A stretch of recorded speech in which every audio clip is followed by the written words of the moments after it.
Hello friends, स्वागत है आप सभी का एवरग्रीन पाठशाला के यूट्यूब चैनल पर। आज की क्लास में हम विश्व भूगोल की सीरीज में साउथ अमेरिका जो महाद्वीप है उस पर चर्चा शुरू करेंगे। इससे पिछली वाली क्लासों में हमने नॉर्थ अमेरिका महाद्वीप पर चर्चा की थी, जिसमें व्यापक भौतिक विशेषताएं और औद्योगिक प्रदेश, ये दोनों टॉपिक हमने कवर कर लिए थे। इसमें हमने पर्वत, पठार, मैदान, मरुस्थल, नदियां, झीलें पढ़े थे और इसमें हमने औद्योगिक क्षेत्र और प्रमुख उद्योग कौन से शहरों के हैं वो हमने पढ़ा था। आज हम जो पढ़ेंगे वो साउथ अमेरिका महाद्वीप पढ़ेंगे। साउथ अमेरिका महाद्वीप की स्थिति एक बार आप देख लें। ये साउथ अमेरिका महाद्वीप है। इसके साउथ अमेरिका महाद्वीप और अफ्रीका के बीच में जो ये महासागर है, इसे अटलांटिक महासागर कहते हैं, और इसके इस साइड में जो है ये प्रशांत महासागर है। ये जो भाग है ये प्रशांत महासागर का है और ये अटलांटिक महासागर का भाग है। ठीक है। अब एक टर्म या एक शब्द आता है लैटिन अमेरिका। लैटिन अमेरिका में नॉर्थ अमेरिका जो महाद्वीप है इसका ये मैक्सिको वाला देश शामिल है। यहां से ये जो मध्य अमेरिका के देश हैं, ग्वाटेमाला, पनामा जैसे, ये शामिल हैं, और ये वेस्ट इंडीज के जो द्वीपीय देश हैं ये इसमें शामिल है, और दक्षिण अमेरिका। इन चारों को मिलाकर संयुक्त रूप से लैटिन अमेरिका कहा जाता है। ये जो चारों भाग हैं इनको मिलाकर इन्हें लैटिन अमेरिका के नाम से जाना जाता है। ये लैटिन अमेरिका में आते हैं। ठीक है। अब हम शुरू करते हैं आज की क्लास। लैटिन अमेरिका, दक्षिण अमेरिका, मध्य अमेरिका, मैक्सिको, वेस्ट इंडीज को संयुक्त रूप से लैटिन अमेरिका के नाम से जाना जाता है। ठीक है। लैटिन अमेरिका में कौन कौन शामिल है? एक तो दक्षिण अमेरिका महाद्वीप शामिल आएगा। ठीक है। फिर मध्य अमेरिका वाले देश शामिल होंगे और उत्तरी अमेरिका का जो मैक्सिको वाला देश है वो इसमें शामिल होगा। ठीक है। प्लस में वेस्ट इंडीज के जो द्वीपीय देश हैं वो इसमें शामिल होंगे, वेस्ट इंडीज वाले, ये सब इसमें शामिल होते हैं। ठीक है। हम भी मैं आपको एक बार मैप पे दिखाता हूं। ये मैक्सिको है, ये लैटिन अमेरिका में शामिल है। ये ग्वाटेमाला, कोस्टा रिका, पनामा जैसे जो देश हैं ये मध्य अमेरिका में शामिल है, ये भी लैटिन अमेरिका में शामिल है। ये जो क्यूबा, ये वाले जो देश हैं ये वेस्ट इंडीज के द्वीपीय क्षेत्र हैं और ये भी शामिल है लैटिन अमेरिका में। और ये जो महाद्वीप है दक्षिण अमेरिका महाद्वीप, ये भी शामिल है। इसमें हम देखेंगे कि दक्षिण अमेरिका महाद्वीप में दो ऐसे देश हैं, बोलिविया और पराग्वे, जिनकी तटीय सीमा नहीं बनती है। इसके अलावा गुयाना की बन रही है, वेनेजुएला की बन रही है, कोलंबिया की बन रही है, इक्वेडोर की बन रही है, पेरू की बन रही है, चिली की बन रही है, अर्जेंटीना की बन रही है और उरुग्वे की बन रही है। बाकी सभी देश जो है दक्षिण अमेरिका के वो तटीय सीमा बनाते हैं। दो देशों को छोड़कर, वो दो देश जो हैं वो है पराग्वे और बोलिविया। ये दो ऐसे देश हैं जो कि तटीय सीमा नहीं बनाते हैं दक्षिण अमेरिका में। दक्षिण अमेरिका विश्व का चौथा सबसे बड़ा महाद्वीप है। क्षेत्रफल की दृष्टि से तीसरा सबसे बड़ा महाद्वीप उत्तरी अमेरिका था और चौथा सबसे बड़ा महाद्वीप जो है वो दक्षिण अमेरिका है। ठीक है। इसके बाद बोलिविया और पराग्वे दो ऐसे देश हैं जो तटीय सीमा नहीं बनाते हैं। मैंने अभी आपको दिखाया, ये देखो, ये बोलिविया वाला क्षेत्र है, इसके इस साइड में ब्राजील है, यहां पर पेरू है, यहां चिली है और यहां अर्जेंटीना है। ये है, ये किसी कोई प्रकार की तटीय सीमा नहीं बना रहा है। ये पराग्वे वाला क्षेत्र है। पराग्वे के ऊपर की साइड ब्राजील है, नीचे की साइड में, इस साइड में जो है अर्जेंटीना है और इस साइड में बोलिविया है। तो पराग्वे भी जो है वो तटीय सीमा नहीं बनाता है। बोलिविया और पराग्वे दो ही ऐसे देश हैं जो तटीय सीमा नहीं बनाते हैं, बोलिविया और पराग्वे। ये दो ऐसे देश हैं जो किसी प्रकार की भी तटीय सीमा नहीं बनाते। बाकी दक्षिण अमेरिका के सभी देश तटीय सीमा बनाते हैं। अब आगे चलते हैं। अब आते हैं दक्षिण अमेरिका के पर्वत। दक्षिण अमेरिका के जो प्रमुख पर्वत है उसका नाम है एंडीज पर्वत। एंडीज पर्वत जो है ये एक नवीन वलित पर्वतमाला है। ठीक है। विश्व की सबसे लंबी महाद्वीपीय पर्वत श्रेणी है जिसका विस्तार दक्षिण अमेरिका के 7 देशों में, हिमालय देशों में, तथा यह हिमालय के पश्चात विश्व की दूसरी सबसे ऊंची पर्वत श्रेणी है। दो चीजें यहां याद रखने वाली, विश्व की सबसे लंबी पर्वत श्रेणी है एंडीज महाद्वीपीय, और विस्तार कितने देशों में? 7 देशों में इसका विस्तार है। हिमालय के पश्चात विश्व की दूसरी सबसे ऊंची पर्वत श्रेणी। ठीक है। अभी हम इसको देखते हैं मैप के ऊपर। ये जो है ना, यहां से शुरू होगी, ये जो देश है ये वेनेजुएला है। वेनेजुएला के बाद ये आएगी कोलंबिया में, कोलंबिया के बाद आएगी इक्वेडोर में, इक्वेडोर से आ गई ये अपनी पेरू में, पेरू से निकलती हुई ऐसे जाएगी और ये फिर यहाँ पे आएगी बोलिविया में, बोलिविया के बाद चिली में, अर्जेंटीना में, और ये ऐसे जाती हुई जाएगी। ये सीमा है। टोटल एक देश Venezuela, Colombia, Ecuador, Peru Venezuela, Colombia, Ecuador, Peru, Bolivia, Chile, Argentina. तो ये कुल मिलाकर 7 देश हैं जिनसे एंडीज पर्वत श्रृंखला गुजरती है। ये विश्व की सबसे लंबी पर्वत श्रृंखला है। एक बार हम इसको दोबारा बनाते हैं।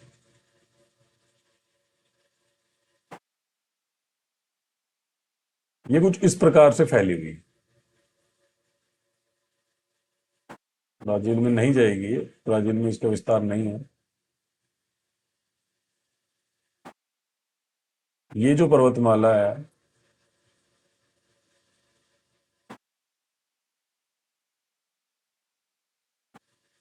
ये एंडीज पर्वतमाला है ना।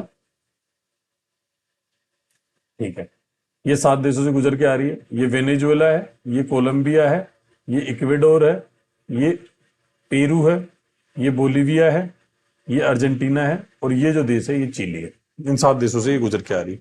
ये विश्व की सबसे लंबी पर्वत श्रृंखला, सबसे लंबी पर्वत श्रृंखला है, महाद्वीप ये। ठीक है, और विश्व की दूसरी सबसे ऊंची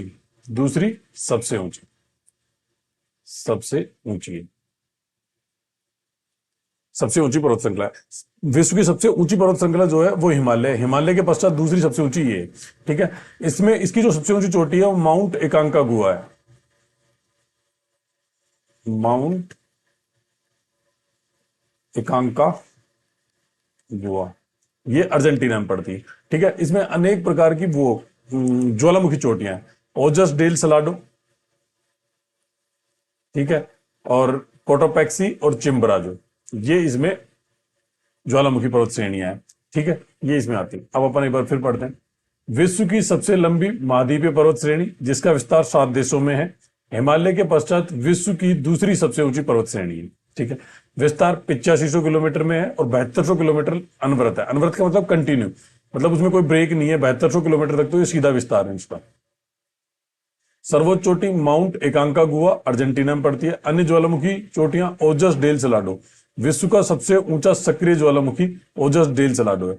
यह आपको याद रखना है, विश्व का सबसे ऊंचा सक्रिय ज्वालामुखी ओजस डेल सलाडो। चिम्बराजो पृथ्वी के केंद्र से सबसे दूर स्थित चोटी है, और कोटोपैक्सी ये इक्वेडोर में। ठीक है,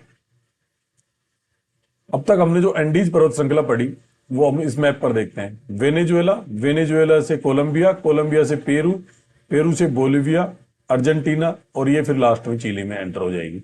ऐसे ये जो है ना, ये विश्व की सबसे लंबी पर्वत श्रेणी, सबसे लंबी। ठीक है, और दूसरी सबसे ऊंची।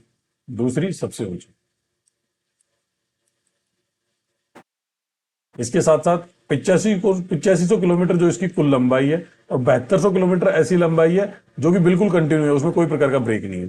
ठीक है, इसकी सबसे ऊंची चोटी जो है माउंट एकांकागुआ अर्जेंटीना में है, और इक्वेडोर में दो वो हैं, इससे दो सक्रिय ज्वालामुखी हैं, चिम्बराजो और कोटोपैक्सी। चिम्बराजो जो है वो पृथ्वी के केंद्र से सबसे दूर स्थित बिंदु है। ठीक है, और ओजस डेल सलाडो जो है वो विश्व का सबसे ऊंचा सक्रिय ज्वालामुखी। ये चीजें हमने एंडीज पर्वत श्रृंखला में अब तक पढ़ी हैं। इसके बाद हम पढ़ते हैं दक्षिणी अमेरिका के पठार। पठार में हम देखेंगे कि गुयाना का पठार, जो कि गुयाना में, यहां से बॉक्साइट, लोह अयस्क, सोना, हीरा आदि खनिज पाए जाते हैं। ओरोनिको नदी और उसकी सहायक नदियों का उद्गम इसी पठार से होता है। ये जो क्षेत्र है ये गुयाना वाला क्षेत्र है। इसमें जो पठारी भाग पाया जाता है ये गुयाना का पठार है, गुयाना पठार है।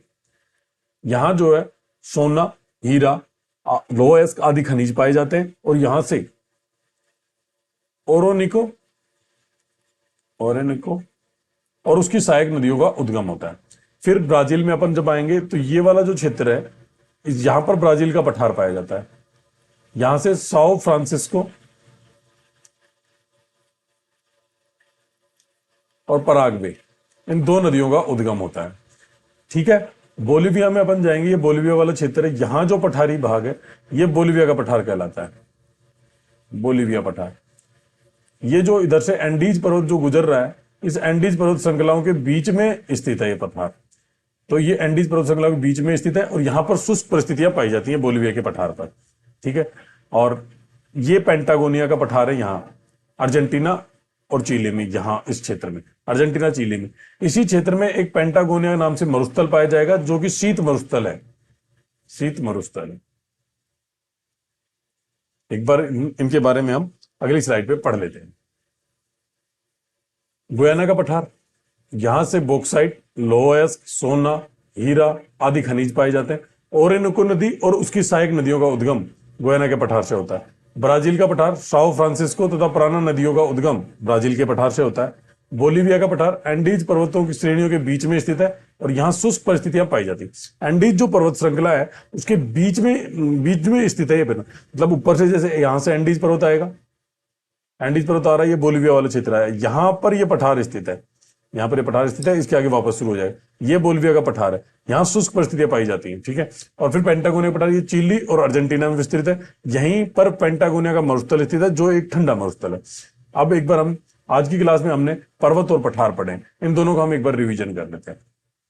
पहले हमने पढ़ा कि दक्षिण अमेरिका जो महाद्वीप है उसमें दो ऐसे देश हैं जो कि लैंडलॉक्ड है, मतलब उनकी तटीय सीमा नहीं बनाते हैं। वो एक तो ये बोलीविया है और एक पराग्वे है, ठीक है। ये दोनों ऐसे देश हैं जो कि तटीय सीमा नहीं बनाते, ठीक है। सबसे बड़ा भूभाग क्षेत्रफल की दृष्टि से इसका सबसे बड़ा जो देश है वो ब्राजील है।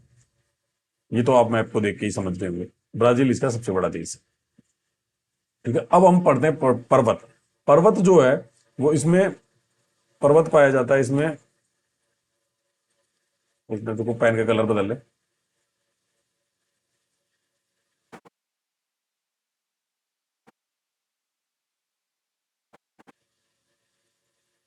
पर्वत, ये जो पर्वत है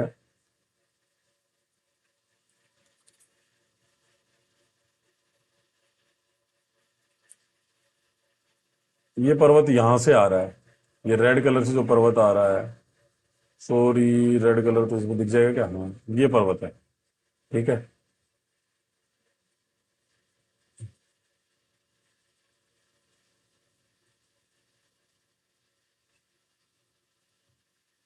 ये जो पर्वत है ये एंडीज पर्वत है, एंडीज पर्वत है। इसके बाद अपन देखें तो अब अपन पठार बनाते हैं। ये पठार जो है यहाँ पर ये गुयाना का पठार है, ये जो है ये ब्राजील का पठार है, ये जो है ये पेंटागोनिया का पठार है, पेंटागोनिया पठार। और यहां पर जो पाया जाएगा इन पर्वत श्रृंखलाओं के बीच में ये बोलीविया का पठार है, ठीक है। ये तो हो गया बोलीविया।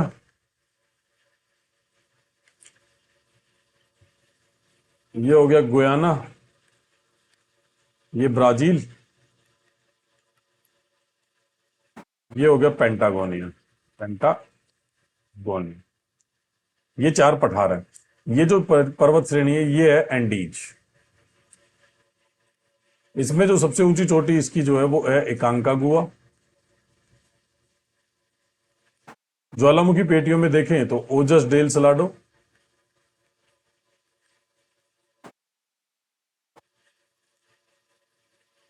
चिम्बराजो,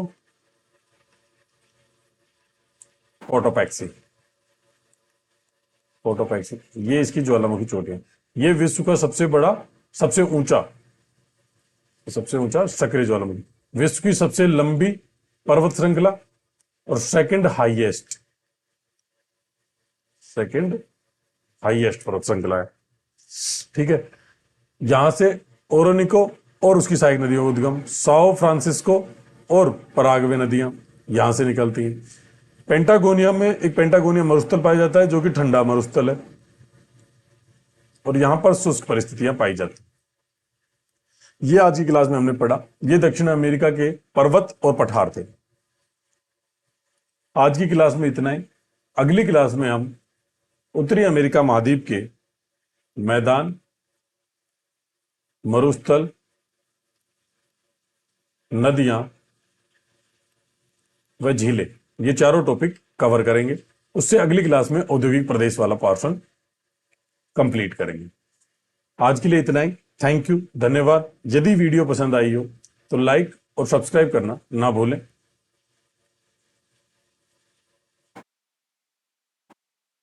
थैंक यू, धन्यवाद।